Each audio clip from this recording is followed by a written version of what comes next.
it won't be lost on you as a historian, but it strikes me that both main parties have forgotten what they're for. So the reason the Blairites prevailed in the late 90s, and I was heavily involved, I was a political correspondent for the FT, talking to them all the time, is because that generation, they remembered 1976.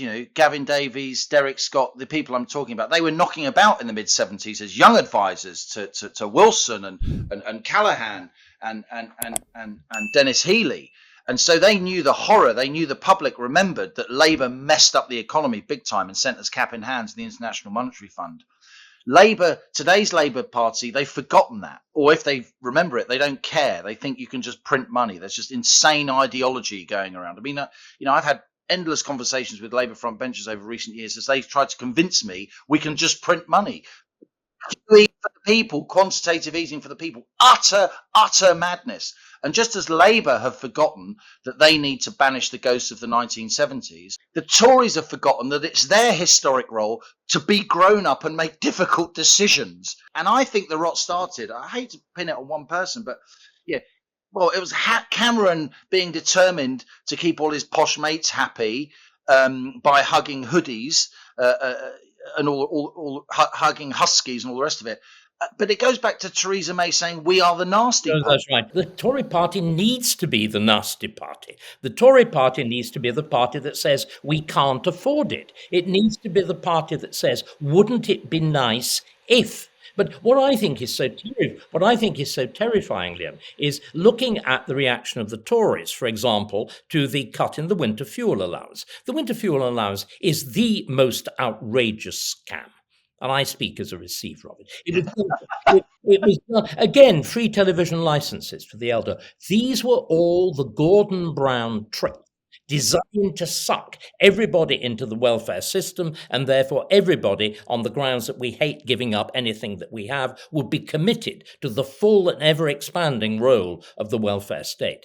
Somebody has got to start to say no.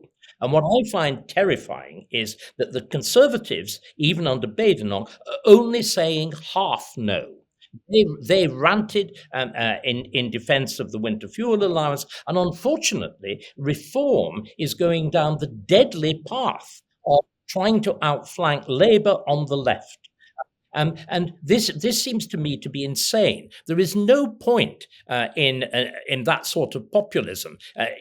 What I think the real risk is that Farage could actually, if he continues with that, and I hope he won't, and I know there's some very much wiser people around him and trying to formulate policy, but if he continues in that direction, there's a real risk he will be the English Peron, the British Peron. And we are very near to a Peronist state. And if you get the whole, as it were, it's almost blue Labour, isn't it? If you get faith, flag and family combined with these radical redistributionist policies through heavy taxation and large-scale welfare, it is the Peron mixture, which, it's taken Millet, it's taken literally the chainsaw to begin to break down. And I am terrified of that, because I think the great risk is, we saw with the Blairite state, the terrible, terrible risk of thinking you can just reinvent the wheel.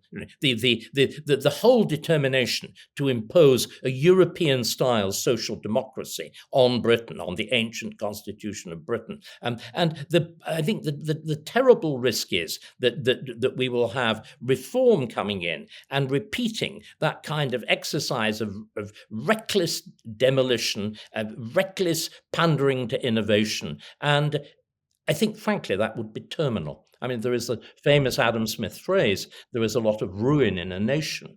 But dear me, if we have had the government of the new Labour government, we have the Cameron Tory government, and then the current appalling Starmerite government, to be followed by a Reform which espouses similar policies. I mean, what would you predict? I think there is a danger that Nigel goes down that big state route. He feels there are some votes there. In general, though, I think his instincts are small state. I know the guy. He used to be. pretty well. Richard Tice, who is a very influential person, not to be underestimated as a sort of intellectual thought leader. I recently interviewed Richard Tice for my YouTube channel, When the Facts Change. And let me say, David, I've interviewed most of the serious politicians of our age in this country. And he is, low bar, admittedly, but he is well up there with the most economically literate frontline politicians I've ever interviewed. He's a very bright guy when it comes to the economy. And I think Nigel trusts him on the economy. And I've no doubt that Richard Tice's instincts are very much small state as the businessman that he is. Zia Youssef as well, other people knocking around at the top the of problem is they're not saying this. They're not saying this because they're enjoying Labour melting. And also, I think, their two-child benefit cap, easing of that cap, I think they're soon going to make that contingent on other characteristics. I mean, what the idea that they have been pursuing is it would be only available to people who are in employment. In other words, you would not get it if you were unemployed. Now, how that will be administered is another question. It's difficult, but it's interesting the way they're using it. For me, the Tories need to be unequivocally grown up, even if it means they take a bit of a hit within their own party, because, of course, a lot of their parliamentary party are actually Lib Dems. They're not Tories at all. And my concern, David, and I say this with trepidation, and I'm not a bloke in a sandwich board, and I'm certainly not spreading woe for the sake of it.